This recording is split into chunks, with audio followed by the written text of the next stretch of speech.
Good morning. Let me begin by congratulating Lisa on her installation last night. I understand the passing the gavel went very well. We've been fortunate in having tremendously strong leadership of the Alumni Association. Alex Karapetian took over from Dave Wright, who was a tough act to follow. Alex has done a fabulous job. I've so enjoyed working with Lisa as she has been president in waiting during her time as president to follow. And so seeing her take over the reins of the Alumni Association and really take charge of what I think is one of the real strengths of Lafayette, which is a strong association that represents the commitment of alumni to the institution. It's a wonderful moment for the college, so let me ask that we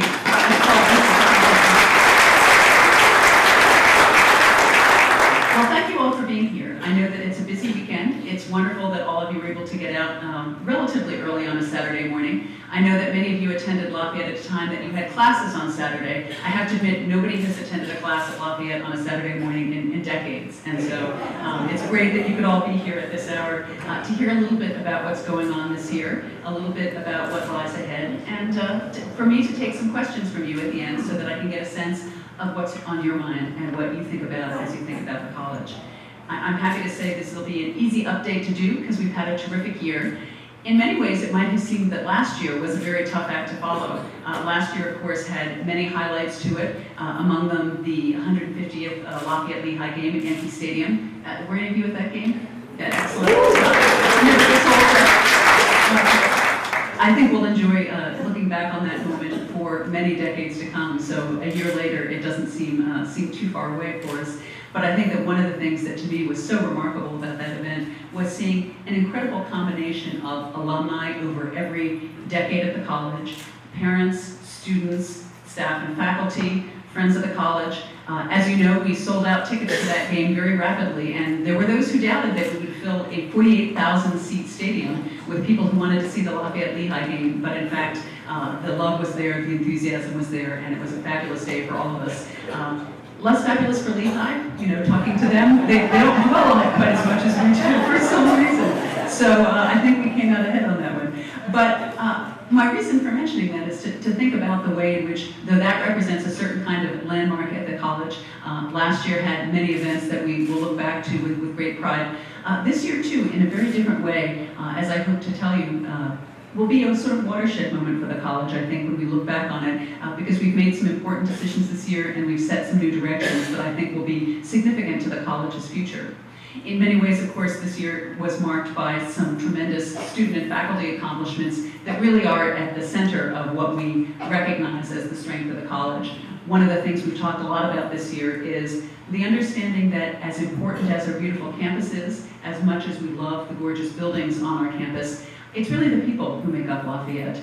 The alumni who continue to love and support the college, the students who come here every year with their energy, their commitment, their intellectual engagement, and make it new for us every fall, the faculty and staff who work closely with those students and ensure that they have the same kind of close relationships that you all enjoyed when you were students here. All of that is something that we can't lose sight of. And so I'd like to begin by noting that one of the things that we're very, very fortunate indeed to recognize about Lafayette is that we've had tremendously good experience in admissions in the last few years and have been bringing stronger and stronger and more diverse classes every year for the last several years. Last year's class came in and already has become a tremendous addition to the campus. The class that just graduated 2 weeks ago was an extraordinarily accomplished class. We had 3 students win Goldwater Fellowships. We had 2 students win Fulbright Fellowships. We had a number of other national recognitions. A recent graduate won an NSF Fellowship. We've had more and more students get those kinds of national honors and recognitions,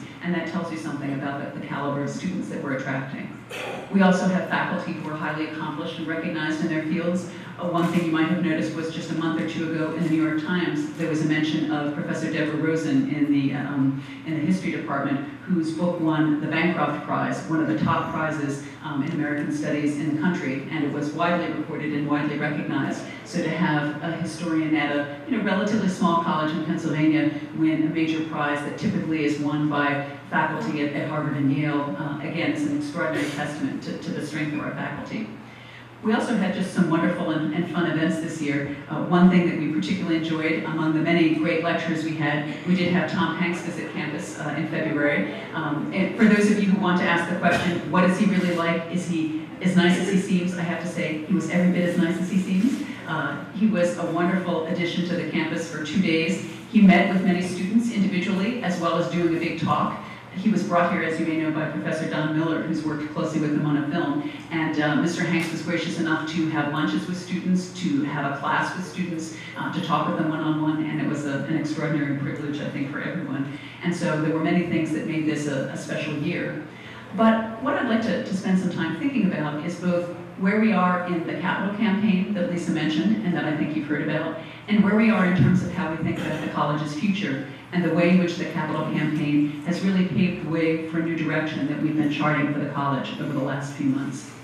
As you may know, the Live Connected, Lead Change campaign is really focused on the strengths of the college and how to connect those strengths and make the college even stronger and even better recognized by thinking about the ways in which tying those things together into a complete package is part of what allows us to make the case for a residential liberal arts college.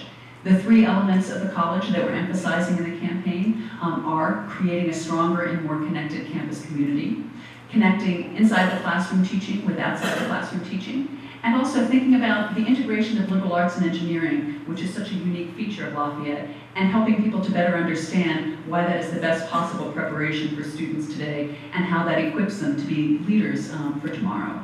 One of the things that we sometimes forget about Lafayette, because we're so accustomed to it, is that we're extraordinarily fortunate in having both a strong traditional liberal arts curriculum, the envy of many other schools, but also a tremendous strength in engineering that a lot of our liberal arts college peers don't have. As many of you know, we'll be celebrating in the fall the 150th anniversary of engineering at Lafayette, and I can tell you that there are presidents of other liberal arts colleges who've been trying to add engineering in the last decade. And if you think about the difference between a college offering a handful of courses for the last 5 or 6 years versus the robust program we've been offering for 150 years, that tells you that Lafayette is ahead of the game in what's a very important area. So we think about these strengths of Lafayette, and we think about how they can be integrated and better understood as part of a really integrated experience that offers students the opportunity to think about how you connect classroom learning with the extracurricular activities that are also an important part of the educational experience, and also how they learn from each other as part of a more connected community. And we've spent a lot of time thinking about how to make that student experience of residential life even stronger and more robust. Lisa mentioned the development of what we've been calling the Connected Communities Program. And that's a new program for students, incoming students, that allows them to live within one of 5 commons where they're grouped together with other students and given a lot of activities and orientation that encourage them to develop those kinds of bonds within their class and within those groupings. We recognize that one of Lafayette's strengths has always been the kind of social living groups that, whether they are fraternities and sororities, or living in the Kelvey House, or now living in a variety of theme houses and living learning communities as well, we've always had a real strength in helping students develop those kinds of bonds. And we recognize that in today's world, it's not always easy for students to develop those kinds of connections. There are a lot of things in technology and in culture that in fact encourage them to stand apart and to stick to their sort of known networks. So one of the things we've really been emphasizing is helping students get to know each other well early on and to really see each other as a resource for their learning so that they recognize that not only do they learn from the fabulous faculty, mentors that they work with, and the staff who support their education, but that they learn a lot from each other. And for that reason, thinking about the shape and quality of the student community is really at the core of the Lafayette experience. And so when I think about what I said earlier about this being a kind of watershed year for Lafayette, that really represents a direction that we've been setting for the college that is going to allow us to focus even more closely on how important the nature of the people at Lafayette is to the future success of the college. You know, as we all recognize, nothing is more important than having the best students, having the best faculty, having the best staff support to make the kind of community that we would like Lafayette to be. But in spite of my emphasis on the strengths of Lafayette that we're emphasizing, we also have spent some time this year looking at ways in which we think we could do better, ways in which we think the college needs strengthening. I appointed several task forces, working groups at the start of this year that were composed of faculty and trustees, and asked them to look at several key areas of the college that I had a sense we needed to be giving more attention to. We had one group looking at financial aid and the kind of support that we offer students. We had one group looking at the competitiveness of our faculty size, the competitiveness of our faculty, both the number of faculty and the salary levels that we offer. And we had another group looking at the enrollment size of the college and the shape of the student body, how many students we have relative to how many applicants we have. Those groups produced reports that we put together into a strategic direction that we presented to the Board of Trustees in February. And you may have seen mentioned in the Alumni Magazine and memos from me that the board enthusiastically embraced a direction that was also widely endorsed by the faculty, who voted on different elements of the plan, and I think it's fair to say has been widely embraced by the community. What this new direction represents is an understanding that if there's a kind of competitive threat in the world of higher education today, it is the challenge represented by affordability for students. We recognize that the high quality of education that we offer is expensive. All colleges struggle with trying to maintain a budget that doesn't impose undue burdens on students. At the same time, the nature of what we do is so labor intensive in resting on really high quality faculty and staff working with students that it's very difficult to imagine it becoming less expensive over time. It's very difficult to imagine offering the same quality of education without cutting corners and making compromises that we think could lessen the caliber of that education. And so as we think about what it means to try and make this available to the talented students we would like to draw to Lafayette, we realize that one of the things that colleges at the very top tier, Lafayette has offered generous scholarships to many students. We currently offer not only need-based aid, but also academic merit aid and also athletic merit aid, scholarships of a number of types. And that allows us to build a strong and talented class. Where we haven't done as well as I think we need to is in expanding the amount of need-based aid that we're able to offer students for whom Lafayette is simply too expensive.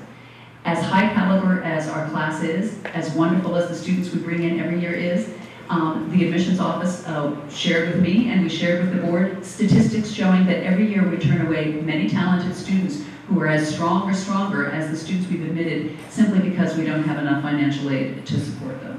You know, it's our policy to not admit a student if we can't offer them sufficient financial aid. We don't want to put someone in a position of borrowing more on their own than they're capable of doing, than would be financially prudent. And so we simply don't admit a student if we can't offer them the financial aid that their family would need for them to come. And that means that many, many talented students who would be tremendous additions to the community, who would bring not only a broad range of diversity to our community, but a broad range of talents and skills that we would welcome as part of our experience for all of our students, are left behind in that circumstance.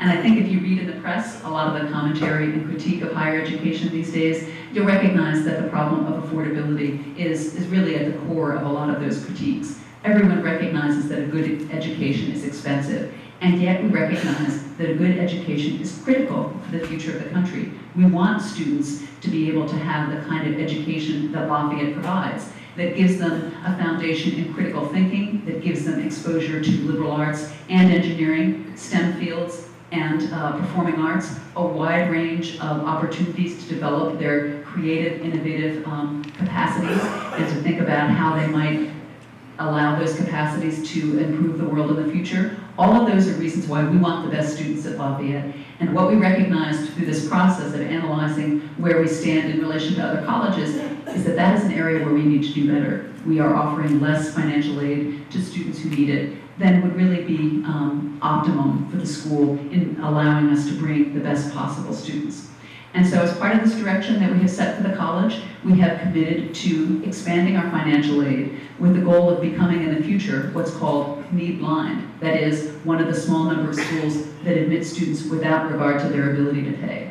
We also would like to expand the size of the student body by 300 to 400 students so as to create more room for the many talented students we hope to be able to bring. And I'd be happy when I take questions at the end to talk more about how we intend to do that. This expansion of students would mean adding 35 to 40 new faculty positions, which would allow us to expand in some fields where we currently could use more faculty, would allow us to explore some new interdisciplinary areas, and to deepen our bench strength in areas where we think we could use additional faculty resources. Part of this plan also involves some infrastructural changes that will add some capacity both in student housing and some academic capacity, and we'd be very happy to talk about that. And the plan also involves focusing again on the quality of the faculty, ensuring that our salaries are competitive and that we're drawing the very best faculty to work with the very best students.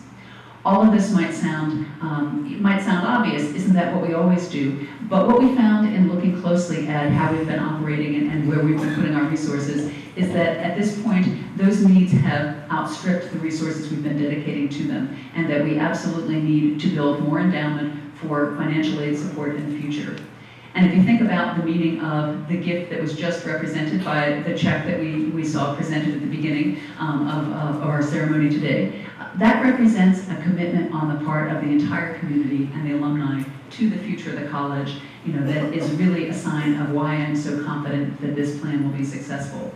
Really what we're asking of the community is to support the future of the college by recognizing that while there are many things we don't know about what Lafayette will look like in 50 or 100 years, we know that there will be great students that we would like to have come, and we know that high quality education is expensive. And meeting the gap between an individual family's resources and that student's desire, need, and capacity to benefit from a Lafayette education is going to be an important goal for the college from now, till the end of time. That is really at the core of the educational experience, which is giving opportunities to students and bringing together a diverse community where students learn from each other. And so in presenting this plan to the board in February, we recognized we were asking the board to make a big commitment to what is a very ambitious plan and ambitious future for the college. And I'm delighted to say that the board was entirely and unanimously supportive. As I said, the faculty have been very supportive. And already we're finding that the alumni community seems tremendously energized by this. I've been doing a lot of traveling this spring. I've gone to alumni and campaign events in Chicago, in Atlanta, in Florida, of course in New York, Connecticut, New Jersey, Pennsylvania. And everywhere I go, I think about what Lafayette meant to them, recognize that really what you learned most from was the people around you, the friends you lived with in your fraternity, the people that you ate with, the students you attended class with, the people who played on teams with you. Those are the people who are at the core of your Lafayette experience, and ensuring that today's students have that same opportunity to learn from a wide range of wonderful colleagues and peers in the classroom and outside the classroom is really what this initiative is about. And so as we think about how the campaign is allowing us to build on Lafayette's strengths, and how this new strategic direction allows us to address the areas where we think Lafayette needs to be yet stronger, we feel like we have paved the way for a wonderful direction for the college that allows us to balance capitalizing on and publicizing our existing strengths with ensuring that we remain competitive by addressing the areas where we need to be even stronger. And so I've been very encouraged to find that this focus on the people at Lafayette and on the need to reinforce the strength of that community is something that has been thus far very well received by the community. I'll conclude by mentioning that just 2 weeks ago, 2 or 3 weeks ago, there was an article in the New York Times written by Frank Bruni, who often writes on higher education, in which he talks about the value of diversity to the learning experience and the importance of recognizing how learning from a diverse range of peers really enhances a student's experience. I wrote a letter in response to that, which was printed in the New York Times, in which I commented on the fact that that kind of commitment to diversity and to bringing together a high-quality student body that allows everyone to learn from each other is really a commitment on the part of an entire community. It means that significant financial aid resources are necessary, and it means that a commitment to helping to recruit the strongest students, help admissions, bring those students here, and continue to build the strength of Lafayette by reaching out through your own networks is something that alumni have always been helpful with, and that we hope alumni can be helpful with in the future. And so as we talk about what it means to support this direction, we hope for many people that support will include philanthropic support as we move towards trying to build our endowment for financial aid. But it also means continuing to do what alums have always done, which is talk about the college to people you know, talk about the college to friends who have college-age kids, make sure that everyone in the office you work at knows that you went to Lafayette and knows what a terrific experience you had there, and do everything we can to make sure that everyone understands what we all understand, which is the extraordinary value of a Lafayette education and Lafayette experience. I'd like to pause now and leave some time for questions, either on things I've talked about or something that you're thinking about that I haven't mentioned. Yes, thank you. My name is Saul. class of 56. I would suggest you consider another task force and ask the question, can we maintain or improve our quality through the course to find quality, and at the same time reduce costs? For those who didn't hear the question, it's been proposed that we consider appointing a task force to consider the question of whether we can maintain or improve quality while reducing costs. I will say that is something that we do give quite a lot of thought to, and in acknowledging that it's hard to keep costs down, I didn't mean to suggest that that isn't a constant effort. There are lots of ways in which we strive to become more efficient, and technology can often be helpful in allowing you to do that. So I would say that that's a continuous effort, and this spring in particular, we're giving close attention to the budget and looking for ways in which we could divert some resources to what we've identified as our highest priorities, things like financial aid and salary support. So that is a continuing effort, and it might be that in the future we might find that some special organizational need allows us to put a group together to look specifically at that, but I would say that is a constant effort. It's not as if you can't imagine reducing costs at all. It's just that the things that allow us to become less expensive tend to be things that speak to the quality of the experience.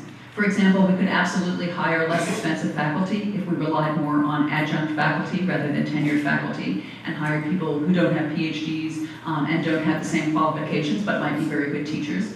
We feel that would offer a different kind of experience to students.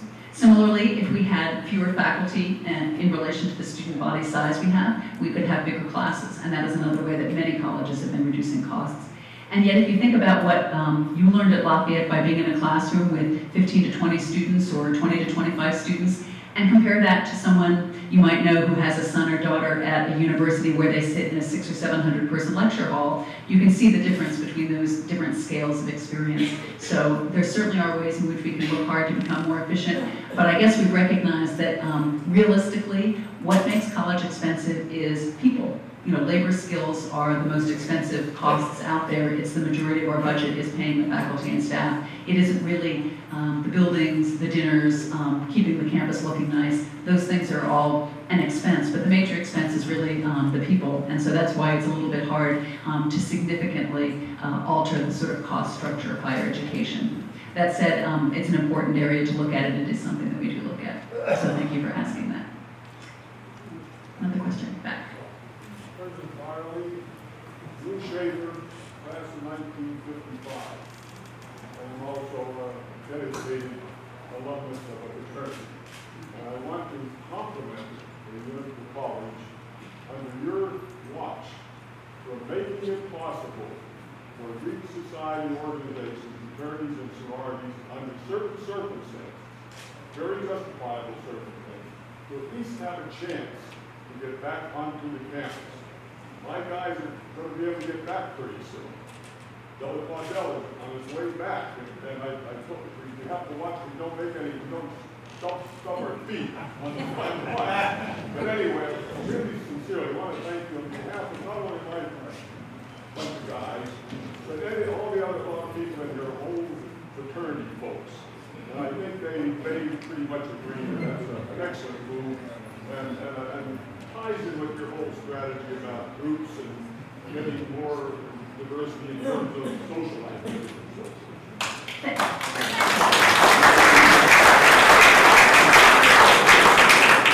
Thank you very much.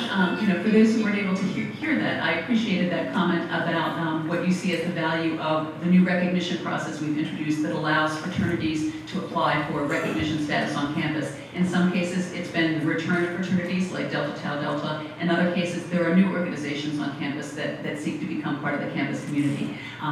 For those who don't know about this process, what I would stress about it is that it's a student-centered process. We have a committee made up largely of students, some involved in Greek life, some not currently involved in Greek life, who hear applications from groups of students who are seeking to bring an organization on campus. What we recognize, and I think you articulated that, is that offering students lots of opportunities to build those bonds of friendship, is something that has traditionally been a strength for Lafayette. And the Connected Communities program that we've introduced seeks to encompass all of those kinds of living arrangements, fraternities, sororities, living learning communities, residence halls, and gives students a sense of connection so that their social living choices don't seem like something that set them apart from each other, but something that brings them together as a community. So I'm glad that you feel that's going to be useful to Lafayette going forward. It's something that's been well received in the alumni community. So thank you very much. Yes. Good morning again, I'm in Class of 86. And first of all, like we had, I just want to thank you for your leadership and your perspective and your genuine concern for fostering good relationships with alumni. I think that's something I appreciate. Specifically, my question, I think we've done a lot over the years to increase the geographic diversity of our population. But if you look at the core of each class, there seems to be a disproportionate number of students from certain areas around here that might not be, states that might not be the most high growth states. And I live in the southeast where we don't really have a lot of penetration. If you could just speak to maybe efforts that we have underway to try to grow our brand, our reputation, our penetration in some of those markets. Absolutely, and I'm glad to have an opportunity to address that. The question has to do with geographic diversity. How are we expanding our reach beyond the Lehigh Valley? And in fact, it's a great question in relation to the plan that I outlined, because a lot of our effort to expand financial aid and expand the size of the student body is related to what you mentioned in terms of demographic shifts that are taking place in the country. Specifically, we have been very, very fortunate throughout our history as a college in having a very strong, what admissions calls, backyard. That is, the tri-state area has always been a wonderful pipeline for us. And in fact, I think there was a time 20 or 30 years ago that admissions didn't have to work as hard as Greg and Matt work today and their colleagues to bring good students in, because there were so many good students in the area, you just open the door and they walk in. And in fact, there was a time too when many families who could afford Lafayette's tuition were very easily accessible, and it wasn't really hard to recruit them. Demographic shifts in the country mean that one of the changes that we recognize is that the number of college-age students in this immediate vicinity and in the areas that have always been our sort of bread and butter regions will be going down over the next decade. Where there is growth is in areas like the Southeast, in the West, among populations that are not the same traditional populations we've typically recruited from. And one of the things that is absolutely critical to our plan is expanding our geographic diversity in a variety of ways. I might have mentioned, and I didn't want to go on too long, but I'm happy to have a chance to say a little bit about statistically the class that's coming in. The class that's entering is, I believe, 49% students outside the tri-state area, which is really an extraordinary statistic. Only a few years ago, we were 75% students from the tri-state area. As recently as, Matt, 5 years ago, what were we? We were about 70% from the tri-state. 5 years ago, we were 70% tri-state area. This coming year, we are 49% tri-state area. So that shows a remarkable shift. We have students from, Matt, how many countries? In the incoming class, 38. In the incoming class. 38 countries represented in the incoming class. We have the highest number of students from the West Coast that we've ever had. I know, having just been in Atlanta, we've been working hard to bring students from Atlanta. Chicago is a great area for us.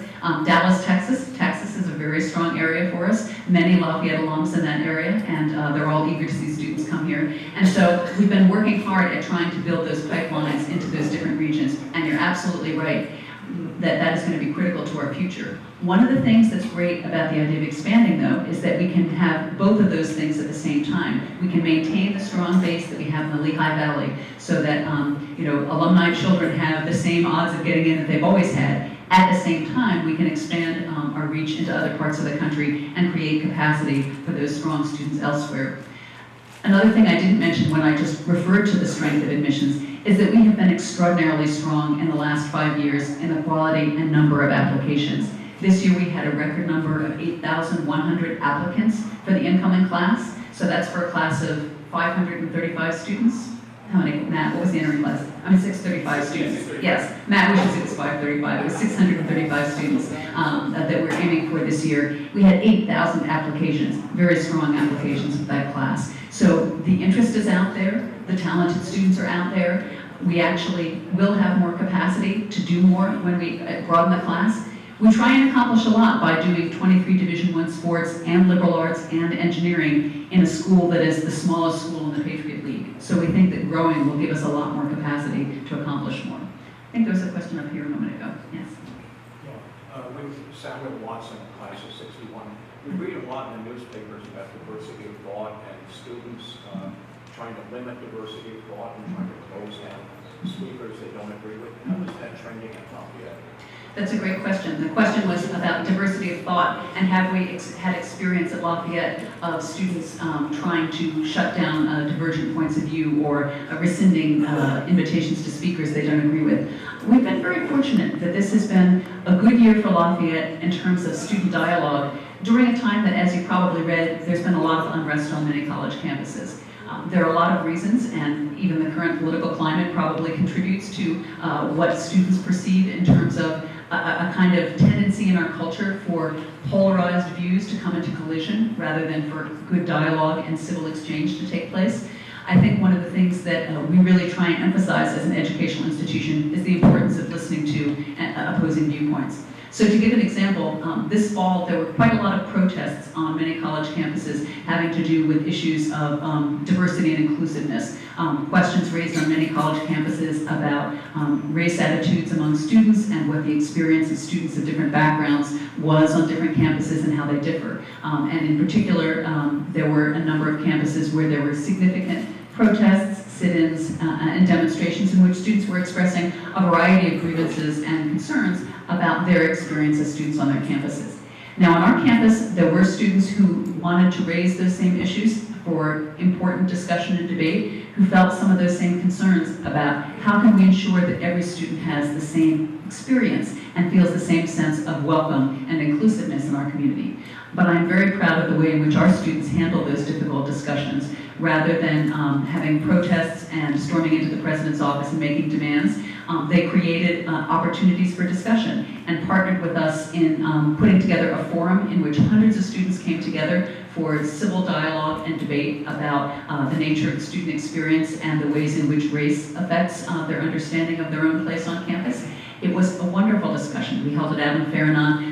The place was packed with hundreds of students on the balcony as well as the central floor.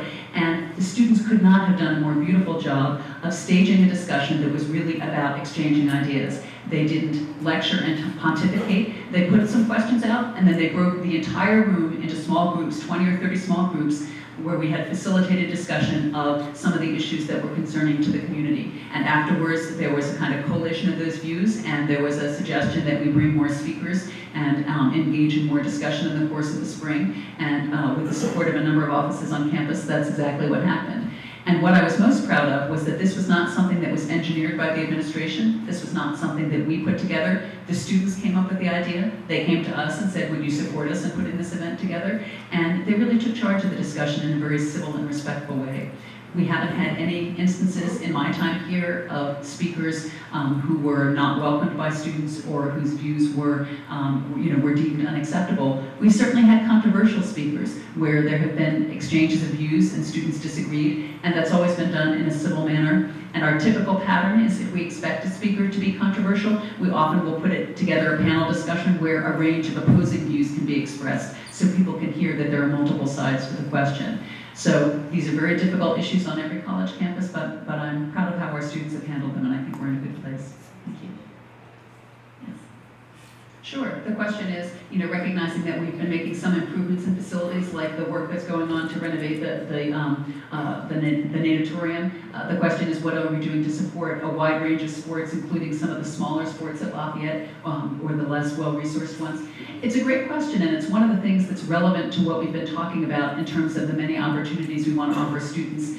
You may not be aware, we're quite unusual in offering 23 Division I sports. Even many of our Patriot League peers don't offer as many sports. We still have fencing, tennis, a variety of sports that some schools have deemed too small for a small school to support. So we're trying to do a lot, and we do try and offer adequate resources to all of those groups.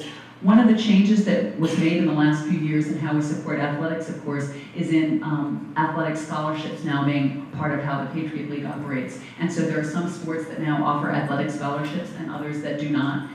We believe that our facilities are strong in all of the major areas. We're very fortunate in having some wonderful athletic facilities, but the constant need for upgrades upgrading them and improving them is something that we have built into the campaign. The capital campaign has millions of dollars set aside as fundraising goals for athletics specifically. Some of that is tied to individual sports, and if you'd like to follow up later, we can talk a little bit more about which sports those are. But we do recognize, as I mentioned, in offering 23 sports, we believe that offering a range of experiences to students is more important than focusing just on one or two headline sports that are the most visible and the most noticeable.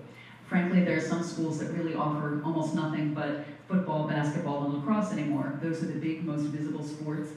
Soccer, those are the ones that have the largest number of students.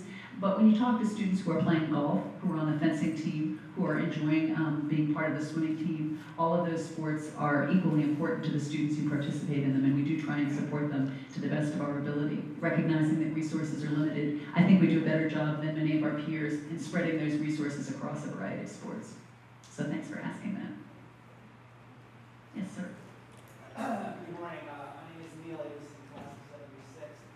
In addition to the financial contributions that the alumni does and the interactions about the plan, what are some of the unmet needs that you have and your university has to kind of address your strategic direction? Thank you for asking that. The question is, in addition to philanthropic contributions, in addition to helping to get the Lafayette name out, what are some of the unmet needs that alumni can help with as we think about our strategic direction?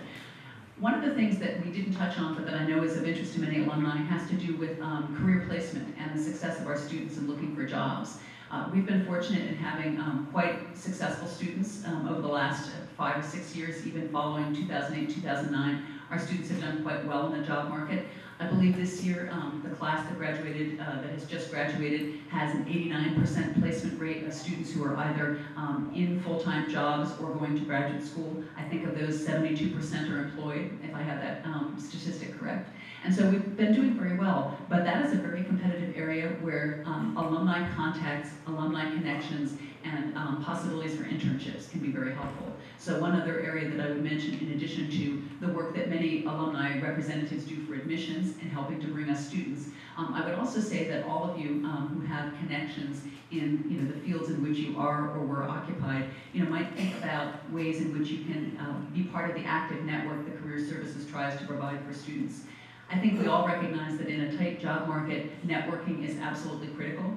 You would think that technology would make it easier for students' resumes to land on lots of desks, but what we hear from employers is that in fact it's so easy for people to apply online that they rely more than ever before on the networks and word of mouth that allows them to look at the 2,000 applications they have and say, but here are the 20 people we really know something about. I think that has not changed in the world of employment. And so thinking about your work connections and opportunities that you could offer students in connecting them with your own expertise is another valuable way that people can contribute. So thank you for asking that. Yes, sir. In Philadelphia, where I live, there's a lot of controversy between the educational institutions, especially the large ones, and the community at large, and sometimes with the city government. So here in Easton, how are your relationships with your immediate neighbors right here on College Hill? I imagine a good many of the faculty live over there. And then generally in Easton, and I already know from previous reunions, there's a lot in this area, but you can expand on it for us. Thank you. That is a great question. That has to do with what's sometimes called town-gown relations, how a college relates to its surrounding neighborhood. And you're quite right in saying that in Philadelphia, in many cases, those are particular challenges that Philadelphia institutions are working hard to address. We're very fortunate that in the last few years, Lafayette has built a much stronger relationship with the town of Easton than I think had existed at some points in the past. And I give my predecessors a lot of credit for that. When I walked in, I found that the town of Easton was feeling very positively towards the college. We're very fortunate in having, as mayor of Easton, Sal Panto, a mayor who's tremendously supportive of the college and has always been a good friend to Lafayette. I also think that we can take some credit in making that very much part of our strategic direction as we think about what it will mean to strengthen the college in the future.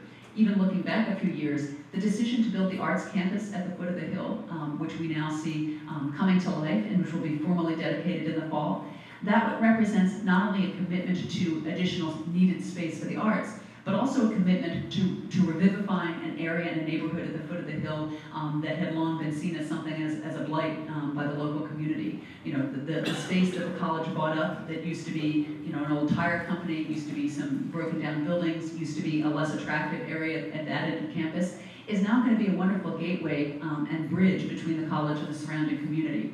Already the difference between the isolation of the college on the hill that you might remember from 20, 30, 40 years ago, and the stream of students you see going up and down the hall, up and down the hill as they go to classes on the arts campus makes an enormous difference in just the perception of the college's connection to the town. We also support the town in a variety of ways, offer funding for town programs.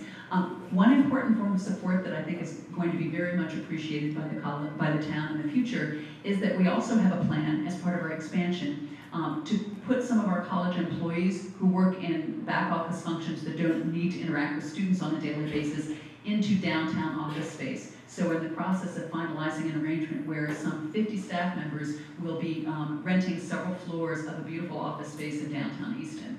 That will give us the opportunity to use our core campus space in the ways that are most necessary to the day-to-day operations of the college.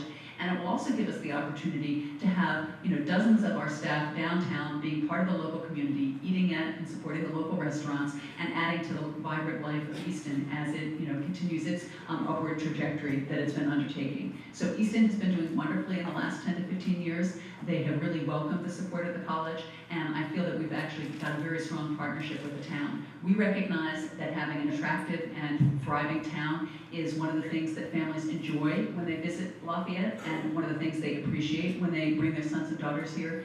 The town also recognizes that we're an important part of their constituency, you know, their biggest local employer, and something that they would like to see continue to thrive and to expand. And so we feel that those are very positive directions. The last thing I would say is that we do anticipate some building as part of our expansion plans, and we'll be looking at adding some residential space along sort of the Catella-McCartney corridor where we own a lot of property. We've talked with the College Hill Neighborhood Association about that. They seem very enthusiastic about those plans, which we think will allow us to bring some nice retail and other opportunities to College Hill as well. And so all of that has been so far very positively received by the local community. It's an important question. I thought I had a question, but it was actually just Kim telling me one more question. Kim, do you have a question? Yes, sir, you can have one question. Richard Olsh, class of '66. So when I was here, we were not privileged to have the company of young ladies. And I wonder if, from your perspective as a female president, you could tell us some of the, give us some of the highlights of the advantages and contributions, unique contributions that women have brought to the college, both in the classroom and outside in athletics. That's a great question. You know, an alum who predates the time that women were admitted to Lafayette has asked about the advantages of co-education at the college. You alluded in your opening remarks to one of the advantages I hear most often from alums, which is that they no longer had to rely on Cedar Crest and Centenary for dates. But from a more educational point of view, I think that one of the things that I think motivated, as I understand that decision, is a recognition that, you know, women are very strong students, that they brought a lot academically to the college, that they helped support the expansion of the college by being strong students.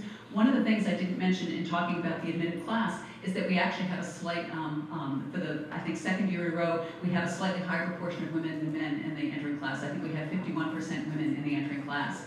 And if that seems surprising, I will say it's a trend in most high-quality colleges to have more strong women applicants than men. You know, that women tend to just developmentally be strong students in high school who can really demonstrate their academic gifts. You know, sometimes the male students take longer to develop, and so it's actually the case. I will say that women sitting over here, it is actually understood in educational circles that there is a higher proportion of very highly qualified, you know, kind of technically women students than men entering college.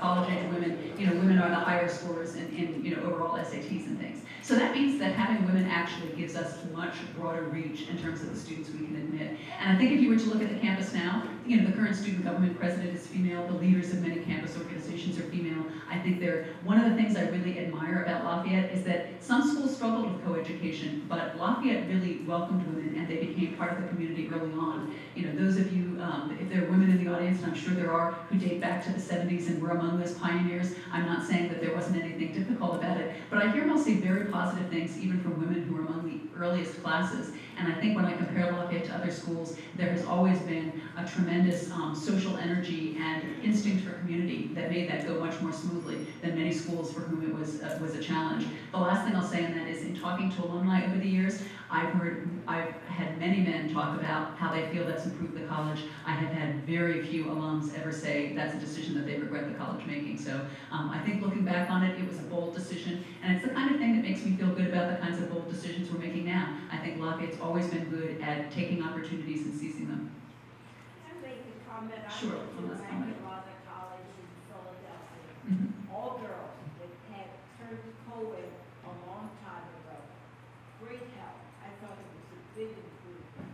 That's nice to hear, an alum from a women's college talking about how it improved when it became coeducational. Much of what we've been talking about is the way in which students learn from each other, and you know, it's my conviction as an educator that students learn more from a more diverse group of peers. You know, there's simply more to be gained by talking with people of divergent views, divergent backgrounds, who don't have experiences and thoughts that are identical to your own. So the more we can create that breadth, whether it's decades ago through becoming coeducational, or today by expanding our diversity in other ways, I think that's to the benefit of the education that we offer. Well, before I close, I want to remind you all that there will be a parade starting in half an hour. Hope to see you all there. You all look like you're dressed for it. So I look forward to taking part in that, and I hope you all enjoy the rest of your weekend. Thanks for spending time with us.